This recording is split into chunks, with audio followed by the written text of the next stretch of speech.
அனைவருக்கும் வணக்கம். நான் உங்கள் டாக்டர் நிஜிதன் பாண்டியன் சுகுமிய கேர்லேருந்து. ஃபாஸ்டிங், உண்ணாவிரதம், இதை பற்றி ஓரளவுக்கு எல்லாருக்குமே தெரியும். பட் எப்படி இருந்தால் இது உடலுக்கு ரொம்ப நன்மை விளைவிக்கும் அப்படிங்கிற குறிப்பை மட்டும் இதில் பார்க்கலாம். எல்லா மதங்கள்லையுமே இந்த உண்ணாவிரதம்ங்கிறது ஒரு சம்பிரதாயமாக கொண்டு வந்திருந்தாங்க. சில மாதங்களில் உணவு சாப்பிடக்கூடாது, அசைவம் சாப்பிடக்கூடாது, இப்படி கொண்டு வந்து எல்லாமே நம்ம உடலுக்கு நன்மை விளைவிக்கிற விஷயத்துக்காக அதை கொண்டு வந்திருந்தாங்க. ஆனால் இப்போ இருக்க காலகட்டத்தில் நிறைய பேர் நான் காலை உணவே சாப்பிட்றது இல்லையா, அதுவே ஒரு வகை உண்ணாவிரதம் தானே அப்படின்னு சொல்லிட்டு மதிய உணவுகளோ இல்லை இரவு உணவுகளோ அதிகமான ஒரு துரித உணவுகளை எடுத்துக்கிறாங்க. இல்லை அதிகமான அசைவ உணவுகள், அதிகமான கொழுப்பு நிறைந்த உணவுகளை எடுத்துக்கிறனால அது மேலும் நம்ம உடலுக்கு கேடுதான் விளைவிக்கும்.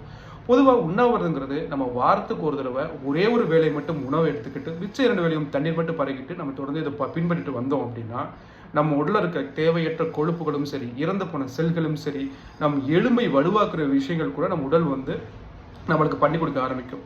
இதை ஒரு வாரம் மட்டும் பண்ணாமல் தொடர்ந்து நம்ம வாழ்க்கையின் பழக்கமாகவே அதை மாற்றிக்கிட்டீங்க அப்படின்னா நம்ம ஆயுட்காலம் எல்லாமே அழகாகவும் இளமையாகவும் ஆரோக்கியமாகவும் நம்ம சிறந்து வாழ்றதுக்கு ரொம்ப பயனுள்ளதாக இருக்கும்.